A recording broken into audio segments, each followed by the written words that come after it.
Stamp paper पर शपथ पत्र में लिखा है कि यदि मैं अपनी घोषणाओं और अपनी जिम्मेदारियों के विपरीत जाता हूं तो गाजियाबाद विधानसभा क्षेत्र की प्रत्येक जनता को अपने खिलाफ उचित कानूनी कार्रवाई करने का अधिकार देता हूं। आप हर दिन ऐसे कैंपेनिंग करने जाते हैं, क्या विधायकी बनने के बाद भी आप जनता के साथ इतनी ही गर्मजोशी के साथ रहेंगे या फिर और नेता हैं उनकी तरह आप भूल जाएंगे? पत्रकार महोदय, जनता की समस्याओं की बात करें तो जनता यहाँ नरक से बदतर जीवन जीने के लिए मजबूर है। पत्रकार महोदय, हमारे पिताजी एक मजदूर रहे हैं, लोहे का काम करते थे। चुनाव में जनता से चंदा लेकर चुनाव लड़ रहे हैं। आपको हम दिखाते हैं अपना डोनेशन बॉक्स। ये पूरी तरह से पारदर्शी है। इसमें हम आम जनता से 10 रुपए, 20 रुपए, 50 रुपए, जो जितना सक्षम है उससे सहयोग लेकर के इस चुनाव को लड़ रहे हैं। विधायक अगर अतुल गर्ग जी की बात करें तो उन्होंने जनता की जो शिक्षा की समस्या है, चिकित्सा की समस्या है, परिवहन की समस्या है, सुरक्षा की समस्या है, इस पर कोई काम नहीं किया है। विधायक के लिए अपनी दावेदारी रख रहे हैं इस बार रूपेश चंद्र विश्वकर्मा गाजियाबाद से। अगर आप भी गाजियाबाद से हैं तो हमें कमेंट करके बताइए कि आपको किस तरीके का विधायक चाहिए, और हाँ, आप किसे वोट दे रहे हैं या फिर किसे वोट देना चाहते हैं, आपका विधायक कैसा होना चाहिए, कमेंट करके जरूर बताएं। विश्वकर्मा है, मैं विधायक प्रत्याशी हूँ गाजियाबाद विधानसभा उपचुनाव में। मैं वार्ड नंबर 1 में रहता हूँ। अपनी राजनीतिक जिम्मेदारी का निर्वहन करने के लिए मैं उपचुनाव में दावेदार हूँ। अच्छा, सबसे पहला सवाल आपसे यही रहेगा, जो कि थोड़ी देर पहले हम डिस्कस भी कर रहे थे, कि क्या ऐसा हुआ जैसे कि आप पॉलिटिक्स में आना चाहते हैं और विधायक बनना चाहते हैं? विधायक बनना उद्देश्य नहीं है और पॉलिटिक्स में आना कोई विकल्प नहीं है। पॉलिटिक्स में देश का हर नागरिक अपने आप में है। बात सक्रिय होने की है। मैं राजनीति में इसलिए सक्रिय हुआ हूँ क्योंकि ये हमारी देश के प्रति राजनीतिक जिम्मेदारी है। आज राजनीति जिस अपराधीकरण, जिस व्यवसायीकरण के दौर से गुजर रही है, इसमें हर नागरिक की जिम्मेदारी है कि वो राजनीतिक रूप से सक्रिय हो और देश की राजनीति को अपराधीकरण और व्यवसायीकरण के चंगुल से हटा करके समाज सेवा के रूप में फिर से स्थापित करे। आप विधायक के लिए चुनाव लड़ने जा रहे हैं, तो आपकी प्राथमिकताएं क्या हैं? आज विधानसभा में जनता का प्रतिनिधित्व नहीं हो रहा है। जनता की समस्याएं शिक्षा, चिकित्सा, परिवहन, सुरक्षा, सड़क, सफाई, सीवर, ये बहुत बेसिक और बुनियादी सुविधाओं से जनता वंचित है। विधानसभा के अंदर जनता के चुने हुए विधायक ना तो जनता के लिए काम कर रहे हैं, ना ही कानून बना रहे हैं। आज पढ़ाई और दवाई दोनों निर्दयी बाजार के हाथ में आ गई है। पैसा है तो पढ़ाई होगी, पैसा है तो दवाई होगी, पैसा नहीं है तो ना पढ़ाई होगी ना दवाई होगी। ऐसी बुरी स्थिति से देश गुजर रहा है। साथियों, शिक्षा और चिकित्सा ये सामुदायिक सेवाएं हैं, मार्केट के प्रोडक्ट नहीं हैं। इनको फिर से समुदाय के नियंत्रण में लाना होगा और ये काम विधानसभा में पहुंच करके करना होगा। विशेषकर लाइन पार क्षेत्र की इसमें बेसिक फैसिलिटीज जैसे कि सड़क, सफाई, सीवर, नाली, ये वैसे तो नगर निगम का काम है, लेकिन अगर वो नहीं कर पाता है तो इस काम को मैं विशेष प्राथमिकता में रख करके करवाऊंगा। और दूसरी बात, जो विधानसभा में विधायक का काम है, राज्य सूची के विषयों पर कानून बनाना और उन कानूनों को सक्रियता से सरकार पर दबाव डाल के लागू करवाना। आज शिक्षा और चिकित्सा, सर, प्राइवेट स्कूलों की फीस लगातार बढ़ती जा रही है और सरकारी स्कूलों में पढ़ाई हो नहीं रही है। गरीब से गरीब आदमी अपने बच्चों को प्राइवेट स्कूल में भेजकर अपनी मेहनत की कमाई लुटाना पसंद करता है, बजाय इसके कि सरकारी स्कूल में भेजे। आज जो प्राइवेट अस्पताल हैं, इनमें आम जनता की कमाई का बड़ा हिस्सा लूटा जा रहा है। जनता भी सरकारी अस्पतालों में इतना अपमान, इतनी बेइज्जती, इतनी उपेक्षा से गुजरती है कि अपनी कमाई प्राइवेट स्कूलों में लुटाना पसंद करती है, बजाय कि सरकारी अस्पतालों में भर्ती होने के। अच्छा, जो अभी करंट विधायक हैं, उनके क्या ऐसे कार्य हैं जो आपको पसंद नहीं आ रहे, आप उन्हें रिप्लेस करके खुद एक विधायक बनना चाहते हैं? पत्रकार महोदय, करंट में तो विधानसभा में विधायक नहीं है। यहाँ के माननीय विधायक अतुल गर्ग जी वो सांसद बन गए हैं और ये विधानसभा सीट जो है खाली है, जिसके उपचुनाव में दावेदारी कर रहा हूँ। और पूर्व विधायक अगर अतुल गर्ग जी की बात करें तो उन्होंने जनता की जो शिक्षा की समस्या है, चिकित्सा की समस्या है, परिवहन की समस्या है, सुरक्षा की समस्या है, इस पर कोई काम नहीं किया है और जनता से वो मिलने भी नहीं आए हुए हैं।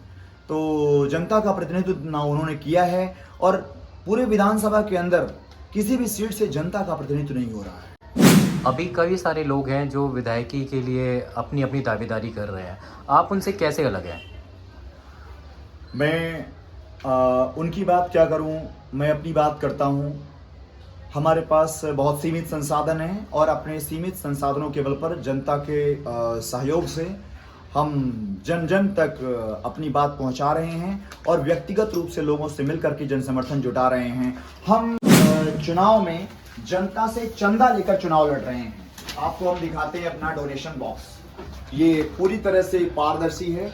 इसमें हम आम जनता से 10 रुपए, 20 रुपए, 50 रुपए, जो जितना सक्षम है उससे सहयोग लेकर के इस चुनाव को लड़ रहे हैं। ये आपका डोनेशन बॉक्स है? जी, ये मेरा डोनेशन बॉक्स है। अच्छा, आपके मैंने कई सारे कैंपेन देखे जिसमें बहुत ही लिमिटेड लोग होते हैं, इसकी क्या वजह है? क्या यही वजह है कि बजट आपके पास कम है?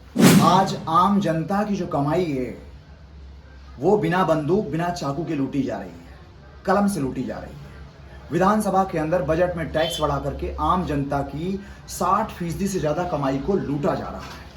टैक्स इसलिए देते हैं कि अच्छी शिक्षा, अच्छी चिकित्सा, अच्छी परिवहन सुरक्षा व्यवस्था मिले, लेकिन वो मिलता नहीं है। बची हुई कमाई को प्राइवेट स्कूलों, प्राइवेट अस्पतालों के द्वारा कलम से ही लूटा जा रहा है। 20 रुपए की किताब के ऊपर 250 रुपए MRP छपा होता है, तो 230 रुपया कलम से लूटा जा रहा है। तो आज आम जनता की जो लूट है वो कलम से हो रही है। अगर आम जनता की कमाई तलवार, बंदूक और चाकू के बल पे हो रही होती तो मैं जनता का भरोसा जीतने के लिए 100 हथियारबंद साथी लेकर घूमता कि आपकी कमाई को हम हथियारों के बल पे लूटने से बचाएंगे, आप हम पर भरोसा करें, हम पर यकीन करें।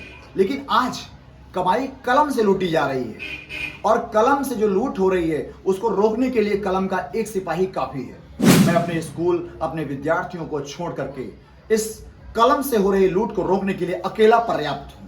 आपने अभी स्कूल की बात की थी, तो मैं आपका बैकग्राउंड जानना चाहता हूँ, क्योंकि देखिए जो भी अपना मुखिया बनाना चाहता है वो उसके बैकग्राउंड के बारे में जानना चाहता है। क्या है आपकी क्वालिफिकेशन, और थोड़ा बैकग्राउंड के बारे में बताइए।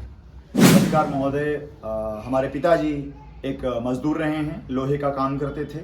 मेरी माताजी आंगनबाड़ी में काम करती हैं और पढ़ने लिखने का अच्छा मौका मिला, जिस वजह से अपनी जिम्मेदारी की समझ आई और अब अपने देश के प्रति अपनी राजनीतिक जिम्मेदारी निभाने के लिए निकला हूँ। हमने लोक प्रशासन से मास्टर किया हुआ है, लखनऊ विश्वविद्यालय से हमने BSc किया है। इसके अलावा इतिहास, अर्थशास्त्र, राजनीतिक शास्त्र और भूगोल का विशेष अध्ययन करने का अवसर हमें मिला है। आपने अगर यहाँ पर कोई फीडबैक सर्वे चलाया हो तो लोगों की क्या जन समस्याएं हैं अभी फिलहाल, और उनको आप कैसे सॉर्ट आउट करेंगे? पत्रकार महोदय, जनता की समस्याओं की बात करें तो जनता यहाँ नरक से बदतर जीवन जीने के लिए मजबूर है। बगल में ही यहाँ लाल क्वार्टर है, ये साल भर पानी भरा रहता है उसमें। लोग कीचड़ में जानवरों की भांति रहते हैं। इंसानों जैसी स्थिति यहाँ पर नहीं है। जैसे नाली में कीड़े रेंगते रहते हैं, वैसे ही हम लोग जब इधर से गुजरते हैं तो सड़क पर पानी भरा रहता है सीवर का, उसमें पैर रख कर कीड़े मकोड़ों की भांति आगे बढ़ते हैं। तो हमारी जिंदगी को यहाँ पे नरक करके रखा गया है और बेसिक फैसिलिटी जो सड़क, सीवर, पानी, बिजली की जबरदस्त कटौती होती है और साफ पीने वाला पानी हमें खरीद करके पीना पड़ता है। तो बेसिक फैसिलिटीज ही नहीं है। शिक्षा और चिकित्सा तो सेकेंडरी बात है। तो पहला काम यहाँ की बेसिक फैसिलिटीज को दुरुस्त कराने का करेंगे और जो दूसरा काम होगा, हमारी जो सेकेंडरी फैसिलिटीज हैं, हेल्थ, एजुकेशन, उन पर मजबूती से काम करेंगे। आप हर दिन ऐसे कैंपेनिंग करने जाते हैं, क्या विधायकी बनने के बाद भी आप जनता के साथ इतनी ही गर्मजोशी के साथ रहेंगे, या फिर और नेता हैं उनकी तरह आप भूल जाएंगे? बिल्कुल, ये सवाल स्वाभाविक है क्योंकि जनता इतनी बार धोखा खा चुकी है कि ये जनता का भी सवाल है। जनता के इस सवाल का जवाब देने के लिए हमने अपना घोषणा पत्र एक शपथ पत्र के रूप में स्टाम्प पेपर पर जिला न्यायालय Ghaziabad advocate public notary SK Sharma ji के समक्ष हमने स्टाम्प पेपर पर शपथ पत्र में लिखा है कि यदि मैं अपनी घोषणाओं और अपनी जिम्मेदारियों के विपरीत जाता हूं तो गाजियाबाद विधानसभा क्षेत्र की प्रत्येक जनता को अपने खिलाफ उचित कानूनी कार्रवाई करने का अधिकार देता हूं तथा सत्य पाए जाने पर दूसरे दिन अपने पद से इस्तीफा देने की घोषणा करता हूं। ये तो बहुत बड़ी बात कह दी आपने जी।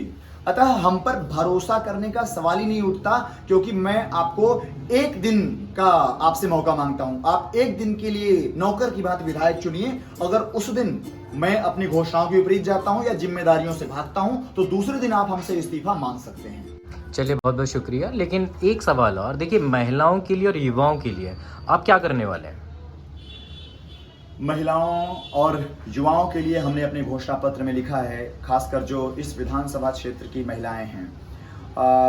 मैं आपको बताऊं सर कि यहाँ पर बच्चों की फीस इतनी ज़्यादा बढ़ गई है स्कूलों में, और जीवन यापन का खर्च इतना ज़्यादा बढ़ गया है कि 2 बच्चों को पढ़ाने के लिए मम्मी पापा दोनों को नौकरी करनी पड़ रही है, और महिलाओं को बेहतर अवसर नहीं मिल रहे हैं। तो लघु घरेलू उद्योगों की स्थापना के लिए हम विशेष प्रयास करेंगे, जिससे कि हमारी जो बहनें हैं जो काम करना चाहती हैं उनको रोजगार के अवसर मिल सकें। और युवाओं के लिए हमने विधानसभा में स्पेशली कानून बनाना होगा, जिससे कि रोजगार डेवलप हो सकें और मार्केट में डिमांड डेवलप हो सके, जिससे नई फैक्ट्रियां खुल सके, उद्योग खुल सकें और लोगों को रोजगार के अवसर मिल सके। अच्छा, एक लास्ट सवाल मैं आपसे जानना चाहता हूँ, एक अच्छे विधायक को आप किस तरीके से देखते हैं? एक अच्छा विधायक वो जो जनता का प्रतिनिधित्व कर सके, जनता को रिप्रेजेंट कर सके।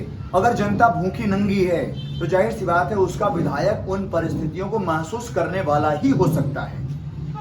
एसी में बैठने वाला, महंगी महंगी कारों से चलने वाला जनता की समस्याओं का रिप्रेजेंटेशन कैसे कर सकता है? कर ही नहीं सकता है। तो एक विधायक वही हो सकता है, जैसी जनता होगी उसका विधायक वैसा ही हो सकता है, तभी उसकी समस्याओं का समाधान कर सकता है। चलिए, आपने अपना कीमती समय दिया, उसके लिए बहुत बहुत शुक्रिया। बहुत बहुत आभार, धन्यवाद, नमस्कार। अगर आप भी गाजियाबाद से हैं तो कमेंट कीजिएगा और चैनल को सब्सक्राइब करना बिल्कुल मत भूलना। मिलते हैं फिर अगली वीडियो में, तब तक के लिए बाय बाय। आप किसको जिता रहे हैं कमेंट